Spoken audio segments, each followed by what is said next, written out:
Hallo liebe Freunde, mein Name ist Robert von Rabenstein und ich begrüße euch zu meinem neuen Video.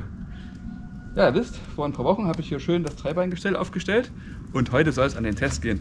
Und dazu werde ich mal das Wolfgangswässer testen. Das hatte ich bisher noch nie im Einsatz, habe ich auch mal gekauft. Ganz günstig, ihr wisst es. Irgendwann mache ich mal eine Vorstellung im Genauen. Und wir haben hier schöne Sachen zum Kochen. Habe ich hier schön hingelegt und die werde ich jetzt alle mal schnibbeln, vorbereiten. Und dann geht es ab in den Kochtopf, weil das Feuer ist schon an. Ich mache gerade ein bisschen Anfangsglut. Wahrscheinlich wird es eine ganze Weile dauern, deswegen wird das Holz hier nicht reichen. Aber es ist erstmal so der Anfang und dann kann ich mir Stück für Stück aus unserem schönen Holzregal was holen. Ja, dann wünsche ich euch viel Spaß beim Zusehen und los geht's!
Und dann packen wir hier ein schönes Baguette oben drauf. Haben wir uns nämlich vorgenommen. Haha! Und da kriegen wir jetzt.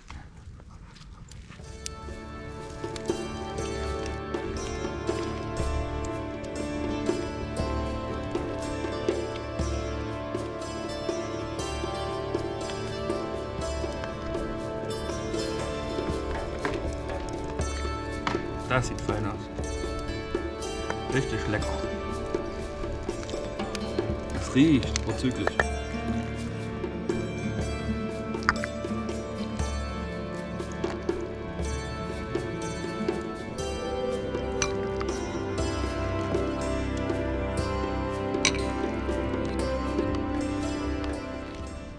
super schön bei so einem Kessel ist, der ist zwar unten rund, aber man kann ihn trotzdem einfach abstellen. Hier so auf dem Rasen und der steht von selber. Sehr gut. Ah, schön durch, schön weich. Vor allem wieder ohne extra Fett auch. Ja. Sehr gut durch die Wurst.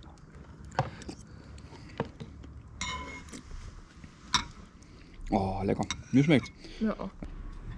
Ja, liebe Freunde, wie man es immer so schön sagt, was lange währt, wird gut. Haben wir 2 Stunden lang gekocht und das ist richtig schön weich geworden. Sehr, sehr angenehm. Absolut genießbar. Man kann ja machen, was man will. Ne? Man kann auch einen Gulasch machen oder sowas, da sitzt man halt viele Stunden dran. Wir haben jetzt hier einen schönen Gemüseeintopf und mit Stücke Baguette vom Mini-Grill. Spitze. Ein schönes Sonntagsessen. Ich denke, das geht. Liebe Freunde, wenn es euch gefallen hat, bleibt gerne weiter bei mir. Gebt mir einen Gefallen für das Video. Ich hoffe, euch hat es gefallen. Und ansonsten wünsche ich euch noch eine schöne Zeit. Genießt die Natur, genießt auch das Feuer. Feuer ist ein tolles Element. Ja, lasst es euch gut gehen. Bis zum nächsten Mal. Euer Robert vom Rabenstein.